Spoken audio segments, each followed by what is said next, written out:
Alléluia, Alléluia, Alléluia. Alléluia, Alléluia, Alléluia. Alléluia, Alléluia, Alléluia.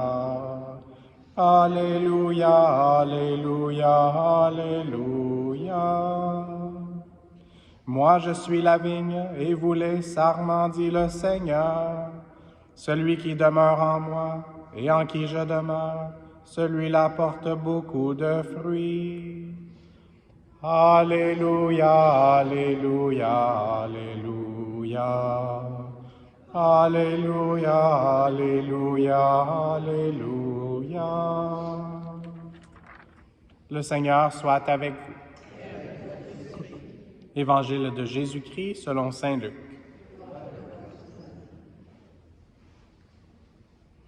En ce temps-là, comme les pharisiens demandaient à Jésus quand viendrait le règne de Dieu, il prit la parole et dit, « La venue du règne de Dieu n'est pas observable. On ne dira pas, voilà, il est ici, ou bien il est là.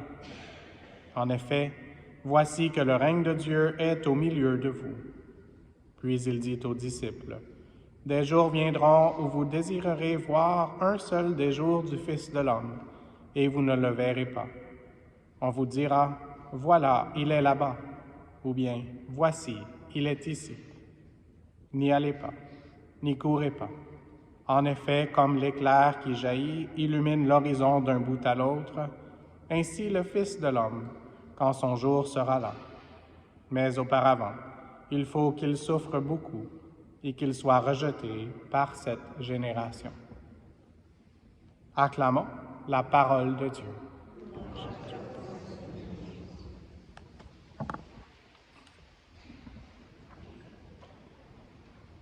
Ces derniers jours, on a entendu parler de la sagesse, et puis c'est un livre très sage, c'est un livre qu'on continue d'approfondir.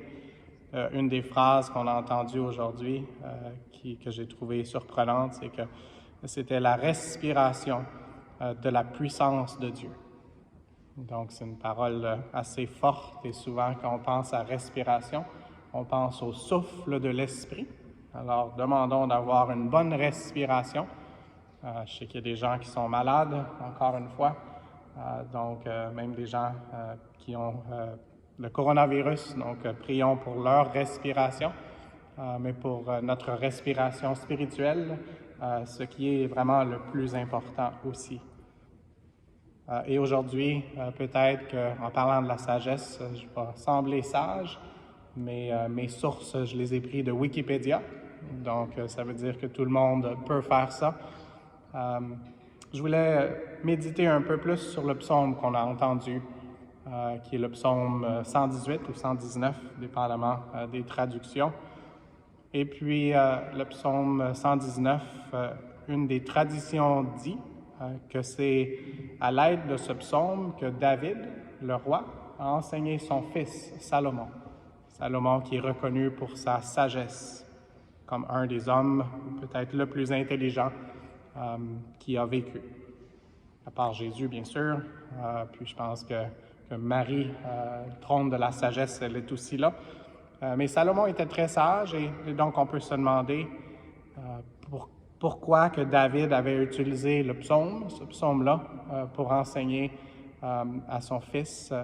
Donc, ce psaume commence, il a 176 lignes, c'est le chapitre le plus long de toute la Bible, et puis il y a 22 strophes. 22 parce que dans la lettre de l'alphabet hébreu, il y a 22 lettres. Donc nous, c'est 26, mais pour eux, c'était 22. Et donc, les 22 strophes commencent 8 fois consécutives par la même lettre. Donc, c'est une répétition. Et on sait que pour comprendre les choses, souvent, on a besoin de se les faire répéter. Nos mères, il y a des mères ici, ont eu la patience de répéter souvent pour qu'on puisse vraiment recevoir les enseignements qu'on avait besoin. Et donc, 22 lettres de l'alphabet, donc 22 paragraphes si on veut, et chaque paragraphe qui contient 8 lignes pour une répétition. 8, c'est aussi un chiffre symbolique, c'est après 7. 7, c'est comme complet. Donc 8 peut nous amener à penser à l'éternité. C'est aussi selon la loi, le jour où Jésus a été présenté au temple. On a une de ces scènes-là pour pouvoir recevoir son nom et être circoncis. Et donc, demandons au Seigneur de nous aider à avoir une sagesse et une connaissance plus grande de la parole de Dieu et demandons-lui d'être attentif. Il est patient et pour nous, il faut essayer d'être le plus attentif possible à la façon dont il veut nous enseigner. Et puis, je veux juste aussi mentionner que Saint Benoît, donc celui qui a écrit la règle, selon son nom, la règle de Saint Benoît, a trouvé ce psaume si important qu'il l'a vraiment mis d'une façon tout à fait particulière pour la vie des moines. Entre autres, c'est le psaume qu'il prie le dimanche, le jour du Seigneur. Et puis, il s'est basé pas seulement sur le fait que c'est le jour du Seigneur, mais aussi certains des versets nous disent « Je me lèverai au milieu de la nuit pour te louer ». Et à cause de cette phrase de la parole de Dieu, une phrase de sagesse, il a fait obligatoire que les moines, que ce soit des personnes du matin, morning person comme on dit, ou pas, ils se lèveraient avant le lever du soleil. Donc, ils se lèvent avant l'aube pour prier et ils se lèvent pour prier le Seigneur, pour le louer avec leurs lèvres, avec leur corps, et puis essayer de consacrer toute leur journée à Dieu. Et puis, c'est un psaume qui est répété à toutes les semaines, c'est tellement important. Et aussi, une des autres phrases qu'il a utilisées, c'est une qui nous rappelle « Je t'ai loué 7 fois le jour ». Et donc, pour ceux qui prient le bréviaire maintenant, c'est un peu différent, mais ceux dans la tradition monastique de Saint-Benoît continuent d'adopter ce rythme et ce style de vie. Et juste terminer avec rythme et répétition, ça nous fait penser à discipline. Et puis, c'est un exemple, je vais utiliser 2 exemples aujourd'hui, un que j'ai déjà mentionné, mais ça me fait du bien de le répéter parce que la discipline, c'est pas toujours la chose que j'aime le mieux. Je prendrai pas de photo de ma chambre pour vous la montrer, où j'ai besoin d'un peu plus d'ordre.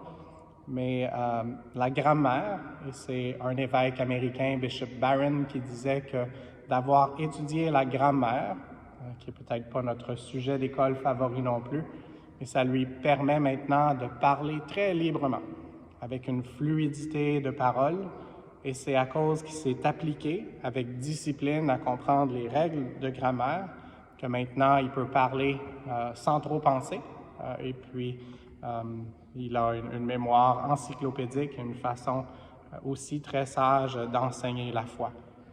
Et puis, il y a des gens ici qui sont dans un peu d'athlétisme, qui aiment les sports. Et donc, encore une fois, notre discipline de faire des mouvements répétitifs. On peut penser même à ceux qui mettent, on appelle ça ladder en anglais, un genre d'escalier sur le sol et qui font des pas. C'est quelque chose que j'aime beaucoup mieux que la danse, moi, donc c'est l'exemple que j'utilise, mais de répéter ça, ça permet en situation de jeu ou en situation difficile de ne pas avoir à penser. C'est comme si ça devient un mouvement automatique. Alors, demandons au Seigneur de nous aider. Et aujourd'hui, le désir de son cœur, c'est qu'on ait le désir de notre cœur aussi à recevoir encore plus la parole, qu'elle puisse se faire chair dans notre cœur, dans notre corps, pour qu'on puisse vraiment être les temples de l'Esprit Saint. Et avec la fluidité de la parole, on va pouvoir transmettre la joie de l'Évangile avec l'Esprit Saint. Et Maman Marie qui va nous aider à continuer de dire oui à tous les moments où elle veut qu'on reçoive la parole Jésus et qu'on la partage. Et pour les fois où on ne l'a pas fait, qu'on puisse recevoir le pardon de Jésus. Donc, merci Maman Marie de nous aider aujourd'hui à adopter une discipline pour nous rendre plus libres et avec ton époux l'Esprit Saint, que nous puissions être débordants de la parole de Dieu qu'on puisse vraiment être libre dans cette parole qui est la parole de vérité, plus que ça, qui est Jésus lui-même, le chemin, la vérité et la vie. Amen.